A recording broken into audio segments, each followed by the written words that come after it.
नमस्कार, आदाब, सत श्री अकाल, जय भीम, जोहार। मेरा नाम है नवीन कुमार। एक किसान 1 लाख रुपए का कर्ज लेकर बैंक को चुका न पाए तो उसके खेत नीलाम कर दिए जाते हैं। कोई साधारण आदमी घर या कार की किस्त न चुका पाए तो बैंक उसका जीना हराम कर देते हैं। लेकिन कोई अरबपति हजारों करोड़ का कर्जा न चुका पाए तो उसकी खिदमत में बैंक को लुटा दिया जाता है। यह है मोदी का न्यू इंडिया। मोदी के राज में सचमुच में अगर किसी का अमृत काल चल रहा है तो अरबपतियों का चल रहा है। प्रधानमंत्री नरेंद्र मोदी के नेतृत्व में भारत कितनी तरक्की कर रहा है, इसकी बानगी यह है कि एक आदमी ने एक जमाने में दिवालिया होने की कगार पर पहुंच चुके यस बैंक से 8400 करोड़ रुपए का कर्जा लिया। 8400 करोड़। कायदे से क्या होना चाहिए? कर्जे पर सूद ब्याज बढ़ता रहता है, लेकिन मोदी जी के नेतृत्व में उल्टा होता है। पहले उस 8400 करोड़ में से 1900 करोड़ रुपया माफ कर दिया गया, बचा 6500 करोड़। अब उसमें से भी 5000 करोड़ माफ कर दिया गया। अब उस कर्जदार को केवल 1500 करोड़ चुकाना है, मतलब पूरे 6900 करोड़ रुपया माफ। लेकिन लेकिन लेकिन लूट की यह योजना सिर्फ उन अरबपतियों के लिए है जिनके लिए मोदी जी 18-18 घंटे काम करते हैं। टमाटर और प्याज खरीदने की आपकी औकात नहीं बची है तो आप सोचिए। और खबरदार, जो मोदी जी को कुछ कहा, वो महान थे, महान हैं और महान रहेंगे। 8400 करोड़ का कर्जा बिना महान प्रधानमंत्री के 1500 करोड़ में बदल नहीं सकता। क्या हुआ? सदमा लगा? प्रधानमंत्री जब भी कहते हैं कि मैं दिन रात देश के लिए काम कर रहा हूं, तब देश के लोगों का दिल धक से रह जाता है। मेरे पीछे जो ये तस्वीर देख रहे हैं, ये अपने प्रधानमंत्री की एक किताब के विमोचन की तस्वीर है। इस किताब का नाम है द जेड फैक्टर, और ठीक उनके बगल में जो आदमी खड़ा है वो इस किताब का लेखक है। किताब के कवर पर इसी आदमी के सूट बूट में तस्वीर है।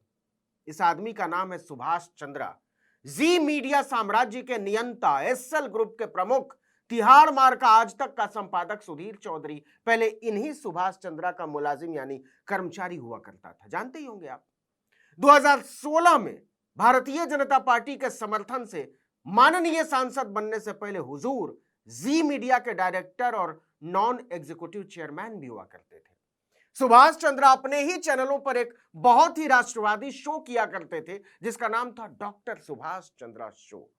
जी ग्रुप के लगभग सारे चैनलों पर इसका प्रसारण होता था। इस शो की शुरुआत में लिख कर आता था फादर ऑफ इंडियन टेलीविजन, मतलब भारतीय टेलीविजन का बाप। साथ में मैन ऑफ 1000 आइडियाज, मतलब हजारों विचारों का पुरुष। वाह! इस आदमी के परिचय के बारे में विस्तार से नहीं बताते, बहुत लंबा हो जाएगा, ढूंढ लीजिएगा। फिलहाल इतना समझ लीजिए कि किसी जमाने में अनाज मंडी के आढ़तियों की दलाली करने वाले भारतीय टेलीविजन के इस बाप पर मोदी जी ने एक डूबे हुए बैंक का हजारों करोड़ रुपया लुटा दिया है। ऐसे ही नहीं कहते हैं कि मोदी जी 18-18 घंटे इसलिए काम करते हैं कि देश के अरबपतियों का खजाना और बड़ा कैसे हो सके। लेकिन देश के टीवी चैनलों में यह खबर नहीं देखेंगे आप कि बैंक का 6500 करोड़ खाकर बैठे मोदी के परम मित्र जी मीडिया वाले सुभाष चंद्रा की कंपनी को अब केवल 1500 करोड़ वापस करना, मतलब 5000 करोड़ माफ। फिर से सुनिए, 5000 करोड़ माफ। बैंक लूट के इस समझौते के लिए कंसोर्टियम बनाया गया था जिसका नाम था JC Flowers Yes Bank asset reconstruction company. अब तय हुआ कि कोई बात नहीं, आप प्रधानमंत्री नरेंद्र मोदी के साथ उठते बैठते हैं तो आपके साथ रुपए पैसे का क्या ही हिसाब किया जाए। एक काम कीजिए, आप 54 चुका दीजिए, 75 पैसा माफ। मोदी के मित्र को पूरा हक है कि डूबे हुए बैंक की कुल देनदारी 6500 करोड़ में से 5000 करोड़ सफा चट कर जाए और भारत माता, राष्ट्रवाद और देश प्रेम पर प्रवचन देते फिरे। आपको बता दें कि ये जो 6500 करोड़ की देनदारी है उसमें सबसे बड़ा हिस्सा जी ग्रुप का है। इसके अलावा डिश टीवी है, जी इंस्टीट्यूट ऑफ क्रिएटिव आर्ट्स है, जी इंस्टीट्यूट ऑफ मीडिया आर्ट्स है, जी लर्न है, वगैरह वगैरह। आपको बता दें कि जी लर्न ही पूरे देश में छोटे बच्चों के प्ले स्कूल की श्रृंखला किड्जी चलाता है। किड्जी ब्रांड के तहत देश भर के लगभग 550 शहरों में 1700 से ज्यादा स्कूल है। डिश टीवी को पहले सुभाष चंद्रा के भाई जवाहर गोयल चलाते थे, लेकिन कर्जा न चुका पाने की वजह से यस बैंक ने उन्हें अपनी ही कंपनी से बाहर निकाल दिया था। सोचिए, मोदी के साथ खिंचाई गई फोटो में कितनी ताकत है। 60,000 करोड़ रुपए हाथ के मैल की तरह साफ हो जाते हैं, वो भी पूरे नियम और नैतिकता के साथ। ऐसे ही थोड़े भाजपा और मोदी को वॉशिंग मशीन कहते हैं। तो भारतीय टेलीविजन के बाप पर जो 7,000 करोड़ रुपया लुटाया गया है, वो किसका रुपया है? ये पैसा कहां से आया? क्या ये मोदी जी का पैसा है? नहीं, यह हमारा और आपका पैसा है। इस देश के एक एक गरीब आदमी का पैसा इसमें शामिल है। यहां तक कि जिस आदमी की भूख से जान गई है, उसका भी पैसा इसमें शामिल है। क्योंकि आप 1 रुपए की सुई भी खरीदते हैं ना, तो सरकार टैक्स लेती है। आप दाल, चावल, गेहूं, आटा, तेल, नमक, जूता, चप्पल, पेट्रोल, डीजल, सिलेंडर, जो भी चीज खरीद रहे हैं, उसमें सरकार का टैक्स है। तो मोदी के मित्र सुभाष चंद्रा पर जो 7,000 करोड़ रुपया लुटाया गया है, वो आपका रुपया है, हमारा रुपया है। और यह कोई 7,000 करोड़ रुपया ही नहीं है बाबू। रिजर्व बैंक की रिपोर्ट कहती है कि जब से मोदी सत्ता में आए हैं, तब से यानी 2014 से लेकर 2022 तक 12 लाख करोड़ रुपया इसी तरह अरबपतियों की कर्ज माफी पर लुटाया गया।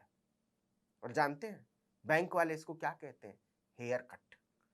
अब जरा मोदी पर फिदा लोगों की दलील सुनिए। वो कहते हैं कि बैंक ने काफी कुछ कब्जा किया हुआ है सुभाष चंद्रा का, सरकार कहीं नहीं है, 2 प्राइवेट संस्थाओं के बीच का मामला है, आप कुछ बोलिएगा मत। तो इससे बड़ा झूठ कुछ हो नहीं सकता। यह बात सच है कि यस बैंक ने कर्जा न लौटा पाने के बाद कुछ कंपनियों और संपत्तियों का कुछ हिस्सा अपने कब्जे में ले लिया था, जैसे डिश टीवी, जीलन और सेंट्रल दिल्ली का एक बंगला। लेकिन पूरा सच यह है कि 8400 करोड़ के बदले में केवल 1500 करोड़ रुपया लेकर सारा कर्जा भी चुकता मान लिया जाएगा और सुभाष चंद्रा को सारी संपत्तियां भी वापस मिल जाएंगी। अब जरा यस बैंक के प्राइवेट बैंक होने की हकीकत भी जान लीजिए। यह बात सच है कि यस बैंक देश का 6ठा सबसे बड़ा प्राइवेट बैंक था, लेकिन 2020 में यस बैंक डूबने की कगार पर पहुंच चुका था। इसके बाद रिजर्व बैंक ने इस पर कई तरह के प्रतिबंध लगा दिए थे। इसके तत्कालीन निदेशक राणा कपूर आज भी जेल में है। तब आरबीआई की पहल पर स्टेट बैंक ने एलआईसी के साथ मिलकर 56% की हिस्सेदारी खरीदी थी साहब। इसमें 46% हिस्सा स्टेट बैंक का था और लगभग 10% एलआईसी का। स्टेट बैंक और एलआईसी दोनों ही केंद्र सरकार के सीधे नियंत्रण और निगरानी वाले वित्तीय संस्थान हैं। तो कोई ये ना बताए कि यस बैंक जो है वो प्राइवेट बैंक है और सुभाष चंद्रा पर जो 7,000 करोड़ रुपए लुटाए गए हैं, उससे सरकार का कोई लेना देना नहीं है। कायाकल्प किसे कहते हैं, इसे सुभाष चंद्रा की जिंदगी से समझा जा सकता है। केवल 80 के दशक में वो अनाज खरीदने वाले आढ़तियों के लिए कमीशन एजेंट यानी दलाली किया करते थे और 2023 में उनकी पहुंच इतनी ऊपर तक पहुंच गई कि एक डूबते हुए बैंक ने 7,000 करोड़ रुपया नाखून के मैल की तरह माफ कर दिया। समझते हैं इसे क्या कहते हैं? देश की लूट। इस वीडियो में इतना ही, लेकिन अगर आपने आर्टिकल 19 इंडिया को अब तक सब्सक्राइब नहीं किया तो फौरन कीजिए, बेल आइकॉन दबाइए, घंटी जैसी आकृति, लाइक कीजिए और कमेंट करके बताइए हमारा वीडियो आपको कैसा लगा। यूट्यूब पर देख रहे हैं तो हमारे चैनल को सब्सक्राइब जरूर कीजिए, फेसबुक पर देख रहे हैं तो हमारे पेज को लाइक कीजिए, इंस्टाग्राम पर हमें फॉलो कीजिए और हमारा ट्विटर हैंडल है article19_India और मेरा ट्विटर हैंडल है नवीन जर्नलिस्ट। आप मुझे भी फॉलो कर सकते हैं। नमस्कार।